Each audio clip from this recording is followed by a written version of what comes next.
the Honorable Prime Minister, and then we'll call Sharad Rao ji. आदरणीय सभापति जी, आज इस सदन की शोभा बढ़ाने वाले, सदन में जीवंतता लाने वाले और सदन के माध्यम से जनसेवा में रत ऐसे चार हमारे साथी,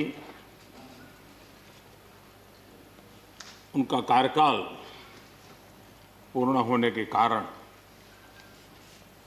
नए कार्य की ओर कदम रख रहे हैं।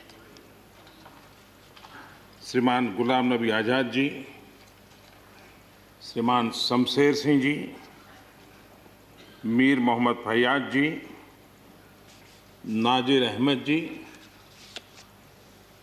मैं आप चारों महानुभावों को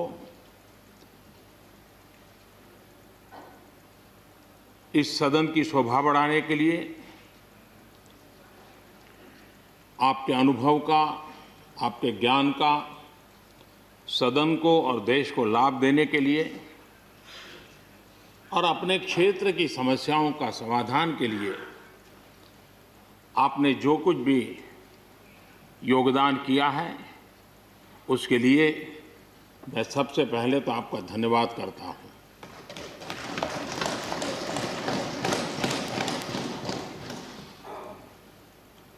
मीर मोहम्मद जी और नाजिर अहमद जी, ये दोनों ऐसे साथी, सदन में शायद उनकी तरफ बहुत कम लोगों का ध्यान गया होगा, लेकिन कोई भी सत्र ऐसा नहीं होगा कि जिनके साथ मुझे मेरी चैम्बर में बैठ कर के अलग अलग विषयों पर सुनने का, समझने का मौका न मिला। इवन कश्मीर की भी बारीकियां जब उनके साथ बैठता था, कभी कभी तो वो परिवार के साथ भी आते थे, इतने अनेक पहलू मेरे सामने रखते थे, वो मेरे लिए भी बड़ा एनलाइटनिंग रहता था। तो मैं हमारे इन दोनों साथियों का, जो मेरे साथ व्यक्तिगत रूप से नाता रहा और जो जानकारियां मुझे वो मिलती थी, मैं उसके लिए उनका हृदय से आभार भी व्यक्त करता हूं। और मुझे विश्वास है कि उनका कमिटमेंट और उनकी क्षमता, ये दोनों देश के लिए और विशेष करके जम्मू कश्मीर के लिए काम आएगी। देश की एकता, देश के सुख शांति वैभव को बढ़ाने में काम आएगी, जब मुझे पूरा विश्वास है। हमारे एक साथी शमशेर सिंह जी, अब तो याद भी नहीं रहा कितने सालों से मैं उनके साथ काम करता रहा हूं, क्योंकि मैं संगठन की दुनिया में का इंसान रहा, इसी क्षेत्र में मैं काम करता था। कई वर्षों तक जम्मू कश्मीर में भी काम करने का मौका मिला। तो मेरे एक साथी कार्यकर्ता के रूप में कभी एक स्कूटर पर ट्रैवल करने का मौका मिलता था। बहुत छोटी आयु में जो इमरजेंसी में जेल में गए, उसमें शमशेर सिंह जी थे। और इस सदन में शमशेर सिंह जी की उपस्थिति 96% है। ये अपने आप में, यानी जो दायित्व जनता ने उनको दिया, उसको बिल्कुल 100% निभाने का प्रयास। मृदुभाषी हैं, सरल हैं, और मुझे विश्वास है कि जम्मू कश्मीर से रिटायर होने वाले चार आदरणीय सदस्यों के लिए उनके जीवन का यह कार्यकाल सबसे उत्तम कार्यकाल है, क्योंकि इतिहास ने एक नई करवट बदली है और जिसके वो साक्षी बने हैं, सहयात्री बने हैं। ये उनके जीवन की बहुत बड़ी घटना है। श्रीमान गुलाम नबी जी, मुझे चिंता इस बात की है कि गुलाम नबी जी के बाद इस पद को जो संभालेंगे, उनको गुलाम नबी जी से मैच करने में बहुत दिक्कत पड़ेगी।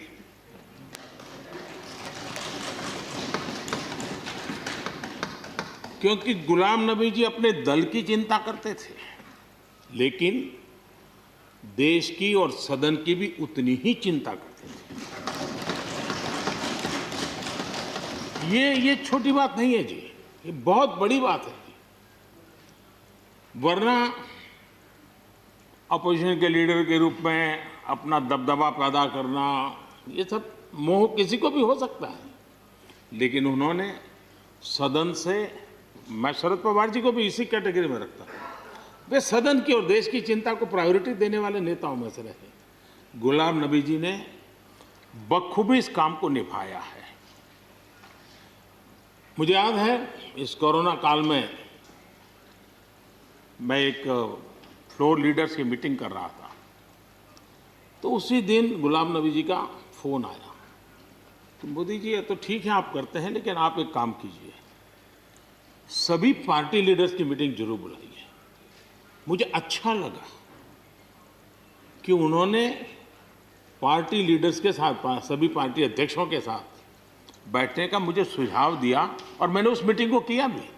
वो गुलाम नबी जी के सुझाव पर किया था, और मुझे ये कहने में, यानी इस प्रकार का संपर्क, और उसका मूल कारण है कि उनको दोनों तरफ का अनुभव रहा है, सत्ता दल का भी और विपक्ष का। 28 साल कार्यकाल, ये अपने आप में बहुत बड़ी बात होती है जी। बहुत साल पहले की बात है, शायद अटल जी की सरकार होगी, मुझे याद नहीं रहा। मैं यहाँ सदन में किसी काम से आया था, मैं तो तब राजनीति में नहीं था, ये इलेक्टोरल पॉलिटिक्स में नहीं था, मैं संगठन का काम करता था। तो मैं और गुलाम नबी जी ऐसे ही लॉबी में गप्पे मार रहे थे। अब जैसा पत्रकारों का स्वभाव रहता है, बराबर नज़र लगाए बैठे थे कि ये दोनों का मेल कैसे हो सकता है। हम हंसी खुशी से बातें कर रहे थे, तो हम जैसे ही निकले तो पत्रकारों ने घेर लिया। गुलाम नबी जी ने बहुत बढ़िया जवाब दिया था, वो जवाब हम लोगों के लिए बहुत काम आने वाला है।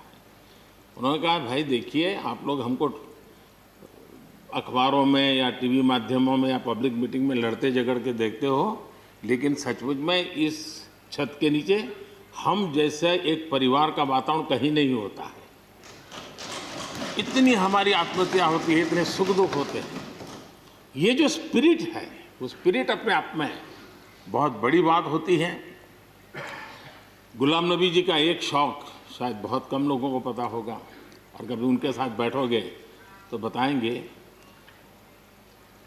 हम सरकारी बंगलों में रहते हैं, तो बंगले की दीवारें, अपना सोफा सेट, उसी के आसपास हमारा दिमाग रहता है।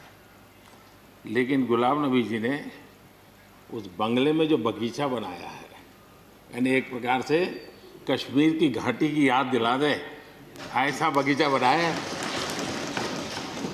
और इसका उनको गर्व भी है, वो समय देते हैं, नई नई चीज़ें जोड़ते हैं, और हर बार जब कंपटीशन होती है तो उनका बंगला नंबर 1 ले आता है। यानी अपने सरकारी जगह को भी कितने प्यार से संभालना, यानी बिल्कुल मन से उन्होंने इसको संभाला है। जब आप मुख्यमंत्री थे, मैं भी एक राज्य का मुख्यमंत्री के नाते काम करता था, हमारी बहुत गहरी निकटता रही इस कार्यकाल में। शायद ही कोई ऐसी घटना मिल सकती है कि जबकि हम दोनों के बीच में कोई संपर्क सेतु न रहा हो। एक बार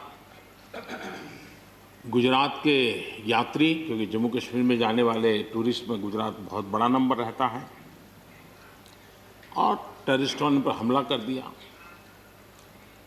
करीब 8 लोग शायद मारे गए। सबसे पहले गुलाम नबी जी का मुझे फ़ोन आया।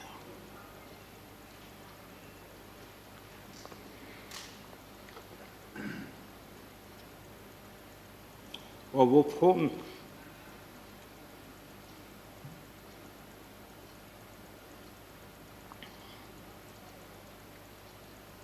सिर्फ सूचना देने का नहीं था,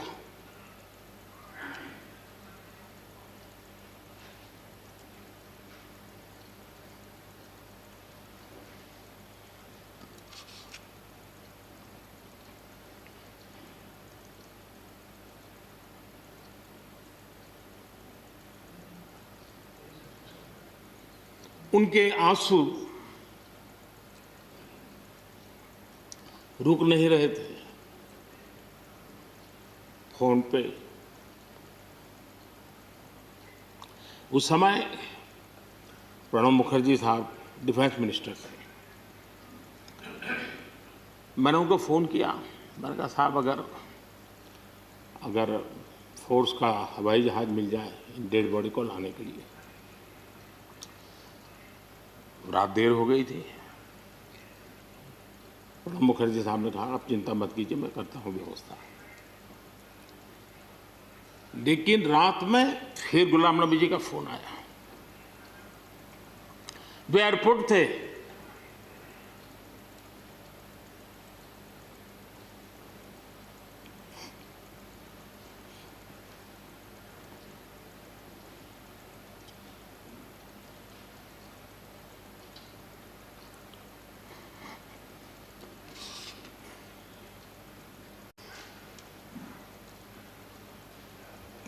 एयरपोर्ट से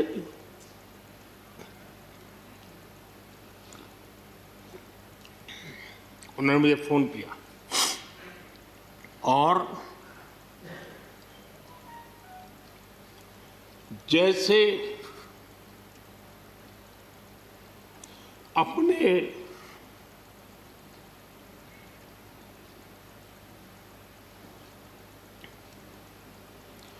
परिवार के सदस्य की चिंता करें,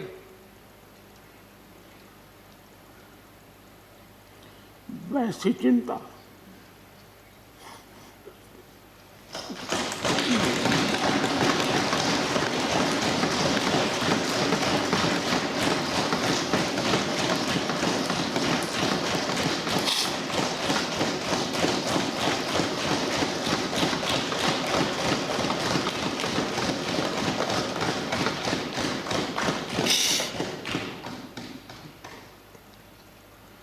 पद, सत्ता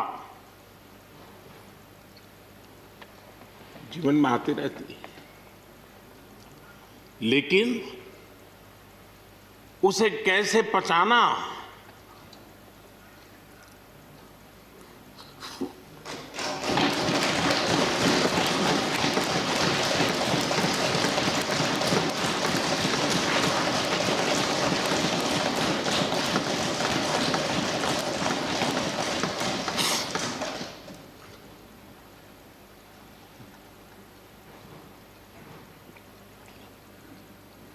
मेरे लिए बड़ा भावुक पल था।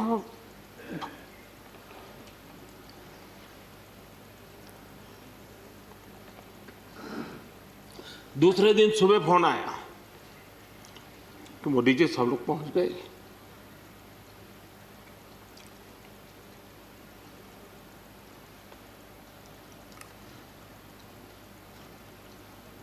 इसलिए एक मित्र के रूप में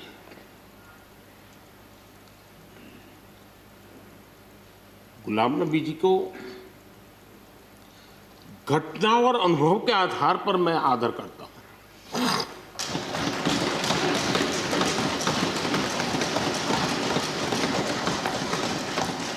और मुझे पूरा विश्वास है कि उनकी सौम्यता, उनकी नम्रता, इस देश के लिए कुछ कर गुजरने की उनकी कामना, वो कभी उनको चैन से बैठने नहीं देगी।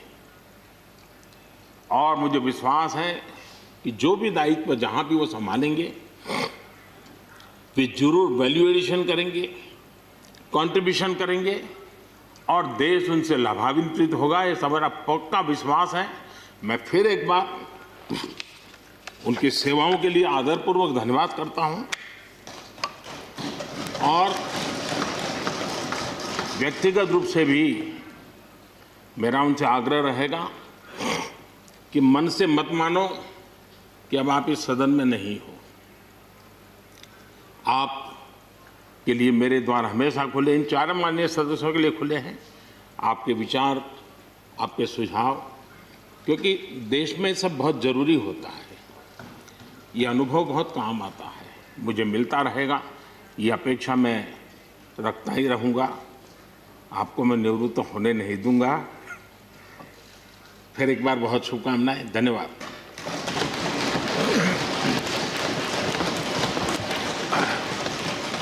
धन्यवाद प्रधानमंत्री जी। श्री शरद पवार जी।